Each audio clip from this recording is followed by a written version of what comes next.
Pâte sablée is the French term for a tender, sweet pastry dough. Now it's time to see the pâte sablée in action in the form of pumpkin crème brûlée tarts.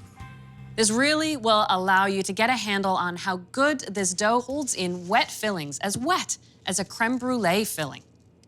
Now, this is a tool that I love to use being a pastry chef, individual tart rings. And really, even though they have no bottom to them, they're so versatile because your baking tray is actually the bottom of the tart shell. I've got 8 equal portions of the pâte sablée. This is far easier to roll than the giant piece of dough using a giant cookie cutter. Now this time, I roll the dough out just a little thicker than I did for the Empire cookies. When you roll the dough this small, you do need a gentle hand, so this is where it is a little more advanced than the last recipe. You press it into the shell, and then you can use your fingers and trim off the excess dough.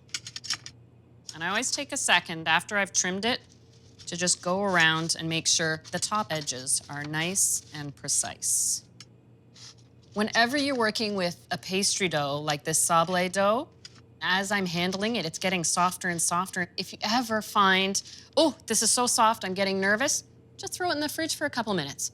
Let it chill down again and pull it back out until it's easier for you to roll and handle. Remember, you're the boss of the pastry.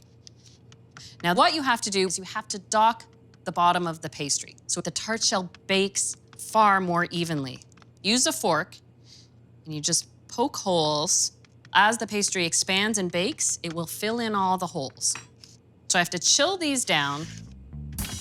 I have some I already have chilled down, so they're ready to go in the oven. Because these tart shells are larger, it takes about 18 minutes. I have my oven still at 325. And the ones I've already baked off, you can see, just like the Empire cookies, a nice golden brown around the edge, but you can see the nice even golden brown on the bottom. So I know it will be able to hold that crème brûlée filling. But to give it a little more structure than a traditional crème brûlée, I'm starting with cream cheese instead of whipping cream. And I need 3/4 of a package. Because this is a pumpkin crème brûlée, I think of the flavors and spices that go in it. And one of those is brown sugar. So 3/4 of a cup. And blend this until it's smooth. I really need a smooth puree. Now, the next thing I need are egg yolks. And this is crème brûlée, not cheesecake. So I'm not using whole eggs, just the yolks. 6 of them. That's what gives the filling that sort of creamy, delicate set to it. There we go. I used 3/4 of a cup of pumpkin puree. I love to use fresh ginger. You get that distinctive ginger flavor, but you get a little bit of warmth to it too.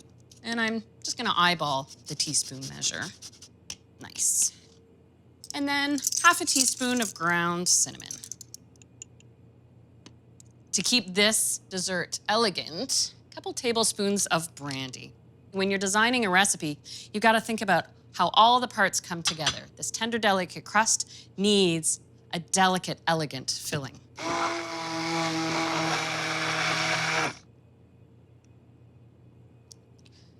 And now, because it's nice and fluid, it's ready to pour right into the tart shells. Get as close to the top as you can. And I just give these a little shake, just in case there are any air bubbles within the custard. Because the filling is in the tart shell really doesn't bake any further. That's the magic of the pâte sablée. The oven's still at 325, and this time the filling takes about 16 minutes. Now, baking does take a little patience. After these have cooled, then you have to let them chill for a good 2 to 3 hours until that crème brûlée filling is set. Then they're ready for the final step. And here they are. It's not crème brûlée until you add that caramelized sugar layer on top. This is a kitchen butane torch, and just with fluid motions, you go back and forth over the sugar. Oh, and there you go. These are the kind of moments you look forward to as a baker. But what's important is you save the caramelizing of the sugar on top until right before you serve it. That way it holds its crunch and crackle for every guest. That is a fantastic use of a pâte sablé recipe, holding in that luscious, creamy filling, contrasting with the crackle of the caramelized sugar on top.